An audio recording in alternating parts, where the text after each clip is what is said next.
Hello everyone, myself Shweta Yadav. Welcome to Quality Education. So in today's video lecture, we are going to discuss about the movement of lithospheric plates. तो movement of lithosphere plates को समझने से पहले हमें ये समझना पड़ेगा कि लिथोस्फेयर क्या होता है एंड लिथोस्फेयर प्लेट्स क्या होती है ना। तो ये दो अलग अलग चीजें हैं, हम इन दोनों को अलग अलग सेपरेटली समझते हैं। फर्स्ट हम समझेंगे lithosphere. So lithosphere means the whole land part is lithosphere, मतलब कि जितना भी लैंड का पार्ट है वो सब किसमें काउंट होता है, लिथोस्फेयर में काउंट होता है। इसमें एक ध्यान रखने वाली बात ये है कि जैसे आप ग्लोब पे देखते हैं, है ना, आपको पता है कि जितना भी ब्लू एरिया है वो सब क्या है, ओशियन है, और जो ग्रीन है या फिर कुछ और कलर में है, जैसे डेजर्ट का कुछ और कलर होता है, तो वो सब क्या है, वो हमारा लैंड पार्ट है। लेकिन ये आपकी मिसअंडरस्टैंडिंग है। जो आपका ओशनिक पार्ट है एक्चुअली वो भी लैंड पार्ट ही है। कैसे, देखो, इससे प्रीवियस वाला जो आपका चैप्टर था अंडरस्टैंडिंग अर्थ, उसमें आपने, अगर आपको याद हो, जब आप अर्थ की लेयर पढ़ रहे थे तो उसमें जो क्रस्ट आपने जब पढ़ा था तो उसमें क्रस्ट के टू पार्ट्स थे, ठीक है। एक तो जो क्रस्ट होता है जो हमें दिखाई देता है लैंड के ऊपर, ठीक। दूसरा क्या था, उसमें ओशनिक क्रस्ट था। ओशनिक क्रस्ट में मैंने आपको क्या समझाया था, आपको ये बताया था, ओशनिक क्रस्ट मतलब जो ओशन के नीचे की जो लैंड होती है उसे ओशनिक क्रस्ट बोलते हैं। एंड हमारा जो लिथोस्फेयर है, लिथोस्फेयर भी क्या है, वो क्रस्ट का ही पार्ट है, ठीक है। क्रस्ट मीन्स लिथोस्फेयर, ठीक। अभी ये जब डायग्राम हम समझेंगे तो आपको बाकी का क्लियर हो जाएगा। मैं आपको फिलहाल ओशन के नीचे वाली लैंड समझाती हूँ। अब हमने माना कि ये हमारा एक लिथोस्फेयर है, ठीक है, ये हमारा एक लैंड एरिया है।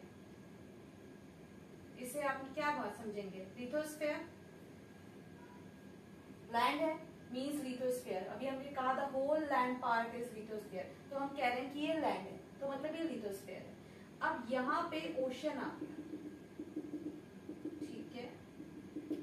तो अब एक बात बताइए मुझे कि अगर सपोज आप ओशन में उतरते हैं तो क्या ऐसा पॉसिबल है कि आप ओशन में उतरे और सीधे जो है आप पाताल लोक में चले जाएं, या फिर आप मेंटल में चले जाएं, या कोर में चले जाएं? इट्स नॉट पॉसिबल ना। लाइक अगर आप किसी ओशन में या किसी रिवर में उतरेंगे तो कहीं ना कहीं तो आप जाके टिकेंगे ना, कहीं कोई तो ऐसी जगह होगी जहां पे आपके पैर टिकेंगे। तो जहां आपके पैर टिकेंगे वो क्या है, वो लैंड है, यानी कि वहां भी लिथोस्फेयर है। तो उस ये ओशन है, ठीक है, और ये इस ओशन की लैंड है। तो ये हो गया हमारा क्रस्ट और ये हो गई हमारी ओशनिक क्रस्ट। तो यहाँ भी ओशन के नीचे वाला भी जो पार्ट है वो भी क्या है, वो भी लैंड ही है। तो वी कैन से कि ग्लोब में जितना भी एरिया आपको नजर आ रहा है एक्चुअली वो सारा का सारा लिथोस्फेयर है, वो सब लैंड है। ओशन है, ओशन के नीचे भी लैंड है, उसे भी हम ओशनिक क्रस्ट कहेंगे, उसे भी हम लिथोस्फेयर में ही काउंट करेंगे। आई होप लिथोस्फेयर आपको अब अच्छे से समझ आ गया होगा, ठीक है। तो इसको हम रब कर देते हैं।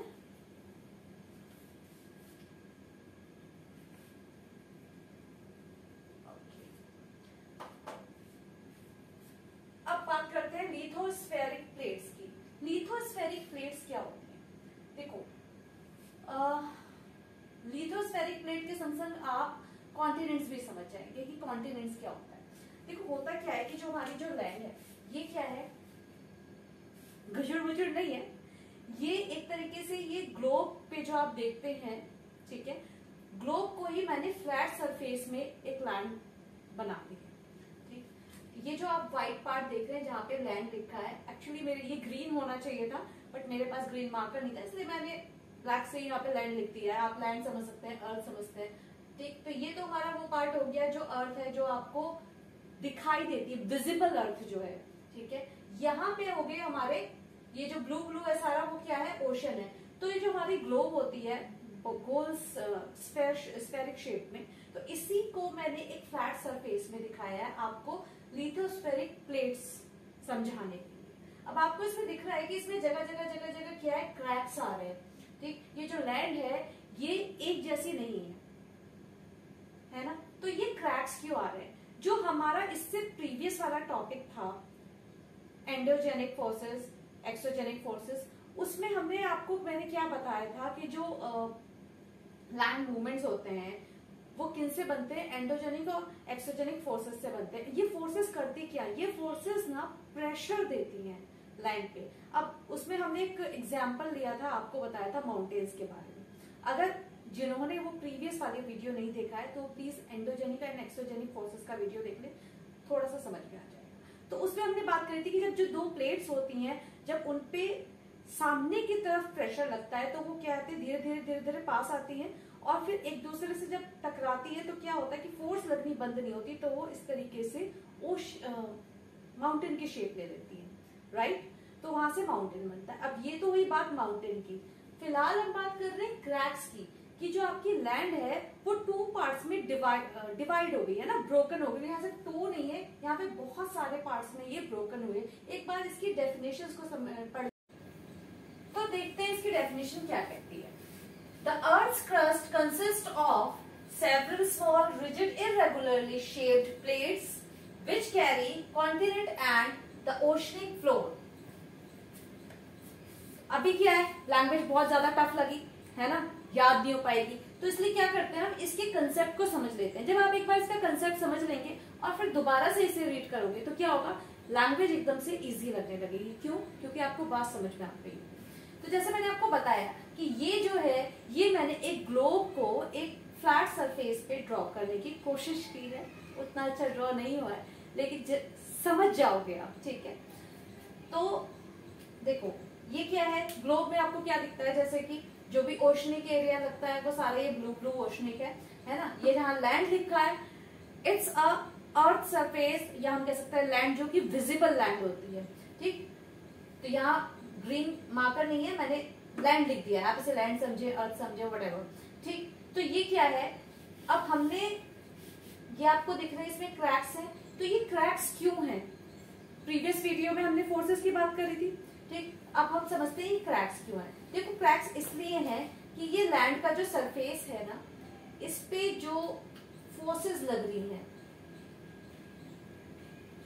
ये फोर्सेस ऑपोजिट डायरेक्शन में लग, ठीक। जब ऑपोजिट डायरेक्शन में इसमें फोर्सेस लग रही है, अब आपके पास कोई चीज है, लाइक कोई कपड़ा है या कोई पेपर है या कुछ भी ऐसी चीज, तो अगर आप उसको इस तरीके से ऑपोजिट डायरेक्शन में उसमें फोर्सेस लगाएंगे तो क्या होगा, वो बीच में से फट जाएगा, टूट जाएगा, है ना। तो लैंड का भी है।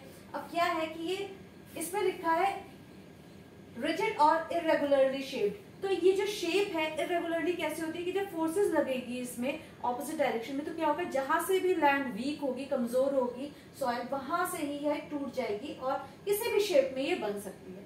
तो यहाँ पे छोटे बड़े बहुत सारे सेवरल पीसेस हैं, ठीक है, लेकिन इन सेवरल पीसेस में हमारे पास होते हैं 7 मेजर पीसेस, और यही 7 मेजर पीसेस हमारे कॉन्टिनेंट्स होते हैं। ऐसा माना जाता है कि पहले ही सारे के सारे लैंड वन पीस में थी, एक जैसी, ठीक है।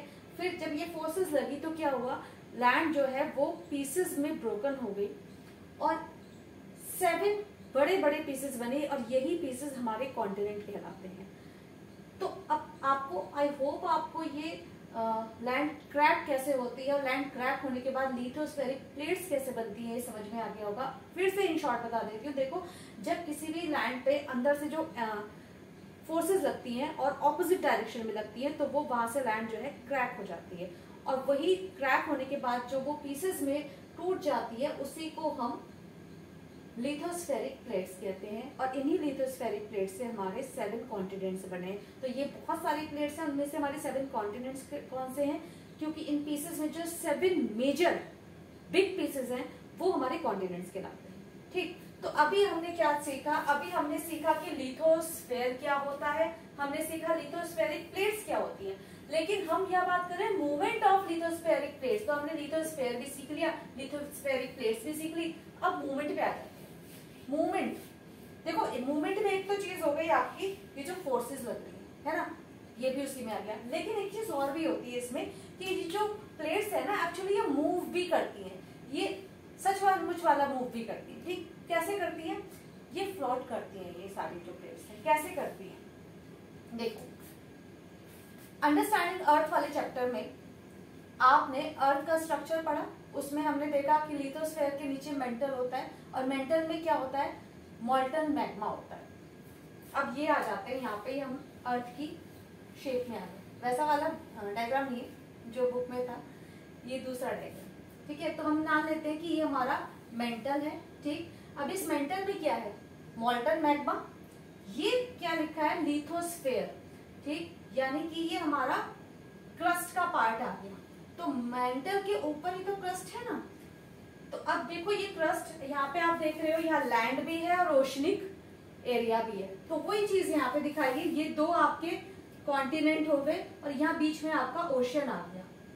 लेकिन वही चीज है, कॉन्टिनेंट के नीचे भी लैंड ही है, वो तो अब पूरा का पूरा लिथोस्फीयर ही है, और ये जो आपका ओशन है इसके नीचे भी तो ये आपका लिथोस्फीयर है, जिसे हम ओशनिक क्रस्ट बोलते हैं। इतनी चीज आपको यहाँ पहले वाले डायग्राम में भी समझ में आ गई थी, इतनी चीज आपको क्लियर है।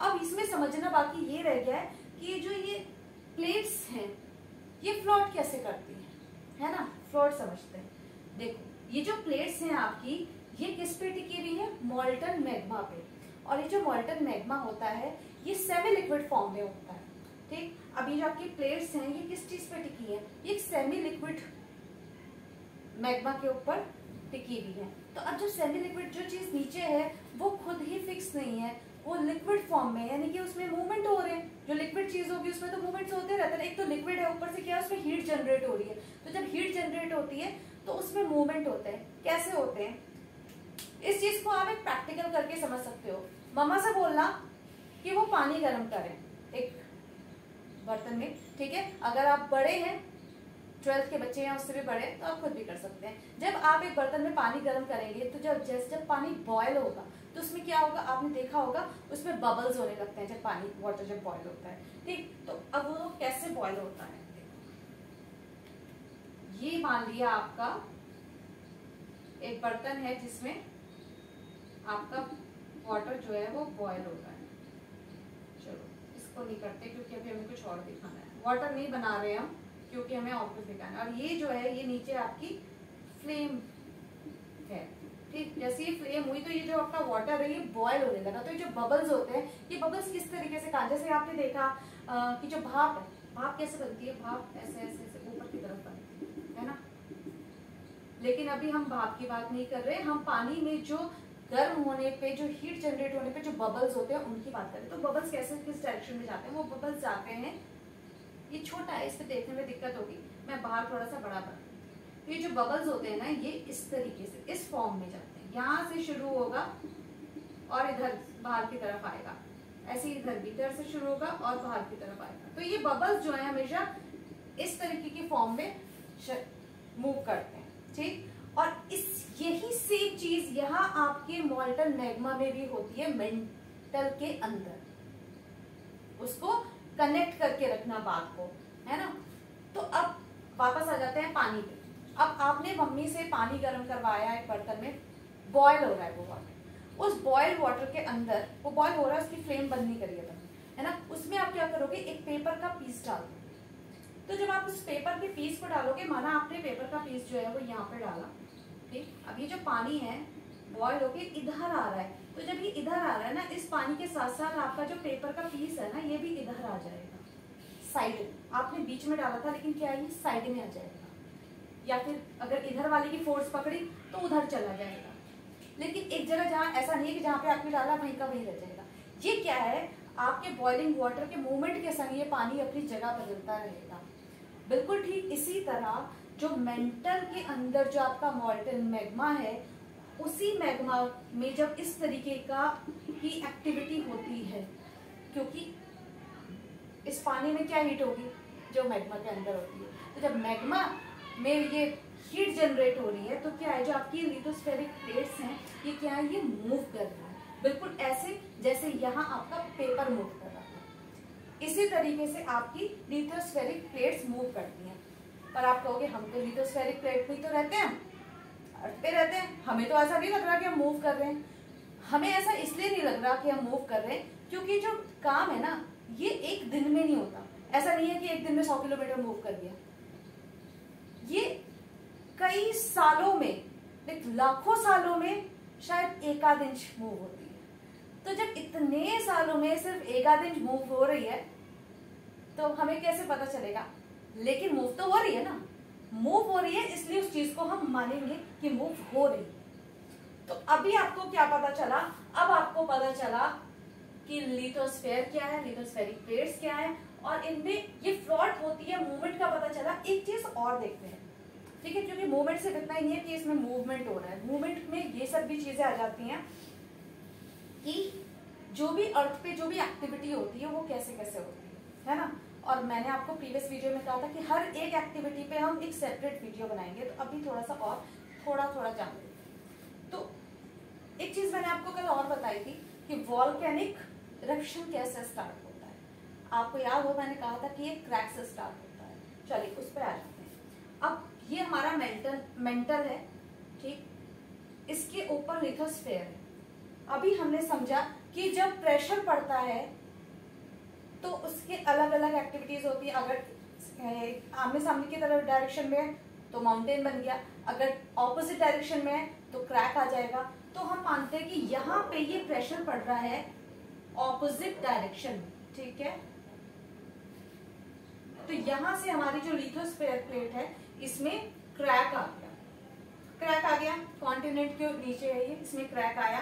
तो यहाँ से जो मॉल्टन मैग्मा है क्या, ये धीरे धीरे ये मैग्मा ऊपर जाने लगा, और यहीं से आपकी वॉल्केनिक एक्टिविटी की स्टार्टिंग होगी। अब एक छोटा सा क्रैक पता नहीं कितने सालों बाद एक बड़ा वॉल्केनो बन जाएगा।